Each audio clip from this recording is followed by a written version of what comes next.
결혼 생활은 두 사람의 궁극적인 유대감을 바탕으로 합니다. 힘들 때도 기쁠 때도 함께 할 것이라는 주례사에 대답했겠지만 결혼 생활이 항상 매끄러울 수만은 없습니다. 크게 부부싸움을 하거나 점점 서로가 멀어진다고 느낄 수도 있으며 그러다가도 다시 관계의 회복을 위해 노력해야겠다는 생각이 들기도 합니다. 서로 간의 사랑을 유지하기 위해 엄청난 헌신과 노력이 요구되는 일이 결혼이며 그 외에 다른 방법은 없습니다. 다시 한번 결혼식 때 맹세한 서약을 기억한다면 조금의 이해심과 노력 그리고 인내심으로 결혼 생활을 더욱 행복으로 개선할 수 있을 거라 생각되어집니다. 부부 관계에서는 두 사람이 똑같이 이겨야 하고 똑같이 행복해야 합니다. 어느 한쪽만 이기거나 행복하다면 그 관계는 결국 깨질 수밖에 없습니다. 많은 사람들이 말다툼이 잦으면 마음이 멀어지고 결국에는 끝장나게 마련이라고 생각하지만 말다툼 자체는 오히려 긍정적인 역할을 하고 때로는 부부간의 긴장 완화에 도움이 되기도 합니다. 미국 존 가트만 박사는 47년간 3천 쌍이 넘는 부부 관계를 분석해온 심리학자로 이혼의 가장 큰 원인이 대화하는 방식에 있다고 말했습니다. 가트만 박사는 이혼의 원인을 찾기 위해 성격, 가치관, 재산 등 여러 요인을 분석했지만 결국 부부 간 특정한 대화 패턴이 나타나는지 여부가 이혼과 가장 큰 연관성이 있다는 것을 발견하였는데 대화가 과연 얼마나 중요할까 싶지만 이 특정 대화 패턴은 무려 90% 이상의 확률로 이혼을 예측할 수 있었다고 합니다. 그 위험한 대화 패턴 의사소통 위험 요소는 다음과 같습니다. 이혼을 부르는 4가지 위험 요소는 비난, 자기 방어, 경멸, 담쌓기였습니다. 첫 번째, 비난. 비난은 본인의 욕구가 만족되지 않은 상황에 대해 상대방에게 탓을 돌리는 행동으로 말할 때 맨날, 한 번도, 절대, 항상 등과 같은 부사가 자주 사용됩니다.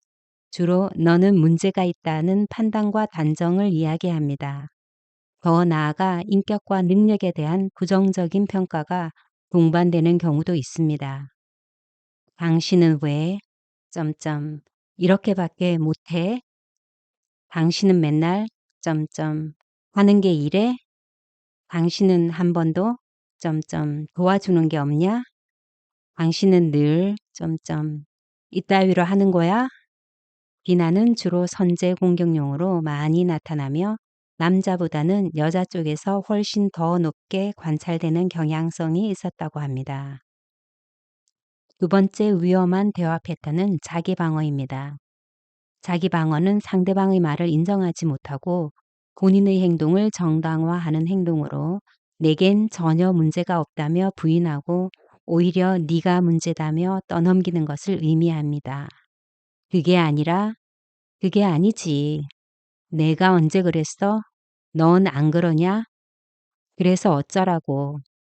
그런 식으로 말하면 안 되지. 그러는 넌 뭘 잘했는데? 자기 방어는 여자보다는 남자 쪽에서 훨씬 더 높게 관찰되는 경향성이 있었다고 합니다. 세 번째 패턴은 경멸입니다. 경멸은 상대방이 나보다 못하다고 깎아내리는 태도로 넌 열등하고 형편없다는 모욕과 조롱을 의미하며 냉소적인 눈빛, 표정, 손짓, 고갯짓 등을 포함합니다. 웃기고 있네. 그걸 말이라고 하니? 누가 그 집안 핏줄 아니랄까봐?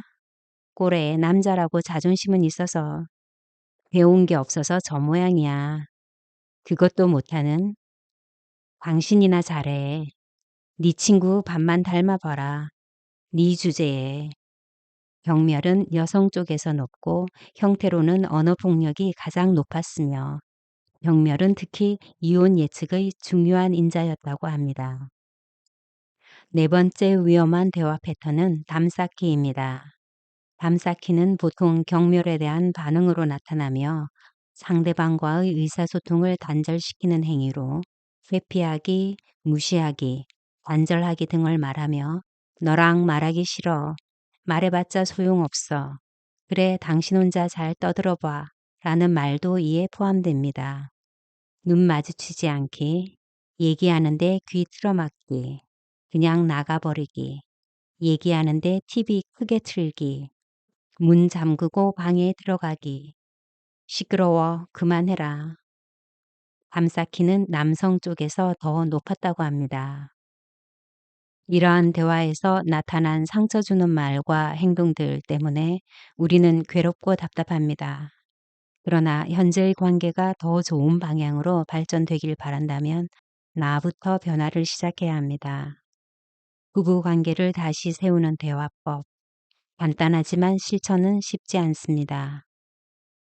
부부 관계 회복을 위한 대화 소통은 첫 번째, 비난이나 불평 대신 부드러운 말투로 요청하기. 관계의 갈등을 줄이기 위해 가장 중요한 것은 부드러운 말투로 이야기하는 것입니다. 일반적으로 자신이 바라는 것을 상대에게 요청하기 위해서는 3단계가 필요하다고 말합니다. 객관적인 상황을 묘사하고 나의 감정을 말한 뒤 요구사항을 긍정적이고 구체적으로 전달하는 것입니다. 남편이 연락도 없이 술 마시고 집에 늦게 들어온 상황일 경우 아까 출발했다고 해놓고 3시간이나 지났어. 전화도 안 받아서 많이 걱정됐어. 다음부터는 늦으면 늦는다고 연락을 해줬으면 좋겠어. 이런 식으로 말하는 것이 가장 이상적입니다. 하지만 앞에 2단계는 건너뛰고 요청만 해도 상관없습니다. 쉬는 날 뒹구는 남편에게 그럼 조금 쉬었다가 청소할 때 당신이 안방을 맡아줬으면 좋겠어. 단 화난 말투나 비난하는 어조는 피하도록 합니다. 부드럽게 자신의 요청을 전달하는 것이 중요합니다. 두 번째 대화 소통법은 방어 대신 자신의 행동을 약간 인정하기입니다.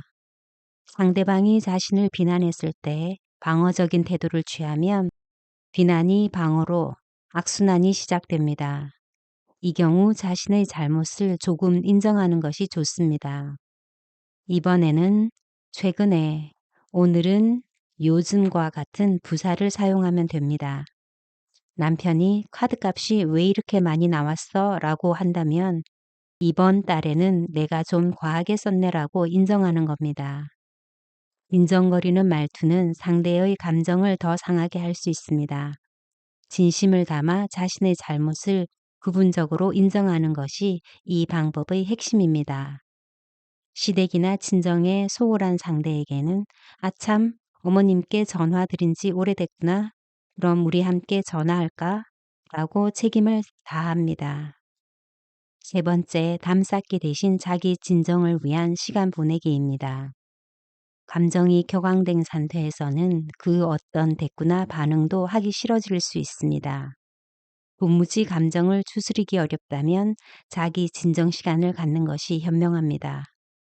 지금 서로 화가 많이 난 것 같아. 잠시 있다가 다시 대화하자. 심호흡, 걷기, 기도, 명상, 음악 듣기 등 자신에게 맞는 방법을 찾아 실천하면 됩니다. 자기 진정을 위해서는 최소 25분 이상 필요하니 충분히 마음을 가라앉힐 시간을 갖는 것이 좋습니다. 이상으로 이혼을 부르는 위험한 대화 패턴과 그에 따른 소통법을 찾아보았습니다. 여러 연구 문헌에서 부부싸움의 선제 공격은 여자가 80%, 그 원인은 남자가 80%를 제공하는 것으로 이야기하기도 합니다. 이는 좋은 부부관계를 유지하기 위해서는 여성은 선제 공격 1000마디의 중요성을 조금 더 고민하여 신중하게 시작하고 남자는 방어적이지 않게 상대의 말을 잘 듣는 것이 중요하다고 할 수 있겠습니다.